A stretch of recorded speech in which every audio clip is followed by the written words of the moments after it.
Hi! Samahan niyo ako ngayon sa community service ng Rotary Club of Makati. Today is December 23, 2023 and this is our third year na magka-project sa Taytay Rizal.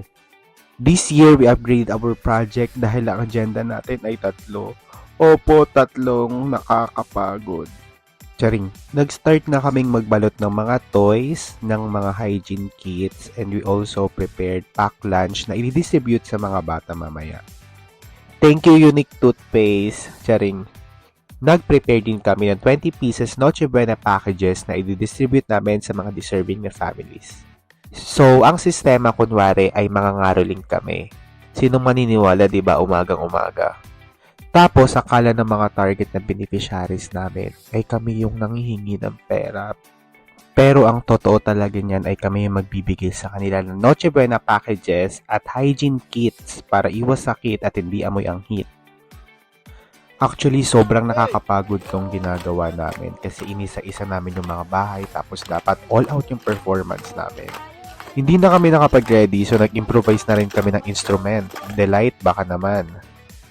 Tapos nakakawala ng pagod after na makita mo yung mga smiles nila once na naka-receive sila ng mga packages. And ang galing din talaga kasi nag-community assessment muna yung partner organizations namin para alam nila kung sino yung mga bibigyan ng families, yung talagang mga deserving, yung talagang walang-wala. Yung community na napuntahan namin ay sobrang putek.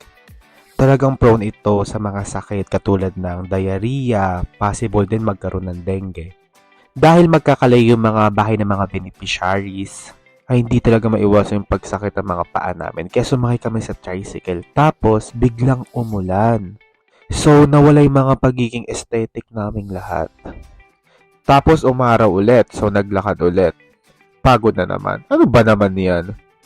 Pero grabe yung energy level, check na check ng mga kasama ko. Pero ang saya talaga sa Rock Makati kasi kahit napagod ay di pa rin may iwasan yung pagbibiruan kahit na nagko-community service kami, di ba? Kasi gusto namin ipakita sa mga beneficiaries kung gaano kami kasaya mag-share ng blessings sa kanila. And actually, this is what I love about Rotaract. As a youth na broke and financially challenged, ako na to, Cherry.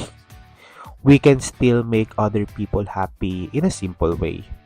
You don't need money to serve others, you just need to commit yourself. Look how we made them smile to the point na nakijoin pa siya sa amin kumanta. And let's go to our second agenda, the children's party. Almost 250 kids yung beneficiaries namin dito and sobrang saya nila nung nalaman nilang bumalik kami ulit ngayong taon sa kanila para mag-distribute ng toys, ng mga hygiene kits, at the same time ng mga foods. Thank you so much po talaga sa mga sponsors namin. So, ulitin po, hindi ka tunay na Rotaractor kapag wala kang dalang laptop para maghabol ng reporting. Grabe yung dami ng bata. And hindi na kami basta nag-distribute ng kung ano-ano. Nagturo din kami ng proper hand washing at the same time, sumayaw din kami ng maghugas ng kamay dance. Panoorin nyo guys sa TikTok namin yung choreo. And welcome to our last agenda. This year, in-upgrade natin yung Merry Little Hands project. We donated portable sink and plan din po natin i-install dito sa isang elementary school sa Taytay Rizal. Nagkabit din po tayo ng mga signages for proper hand washing because our main goal here is to teach the children about hygiene and proper hand washing syempre. After ng isang nakakapagod na project, syempre, it's fellowship time. Nag-pray muna kami before kami kumain ng only rice dahil sa na-burn namin ngayong araw. If gusto nyo pong maka-experience ng ganito, sama po kayo sa amin, opo. Message nyo na po ang aming official Facebook page at Rotaract Club of Makati. Thank you and see you on my next volunteering vlogs. Bye!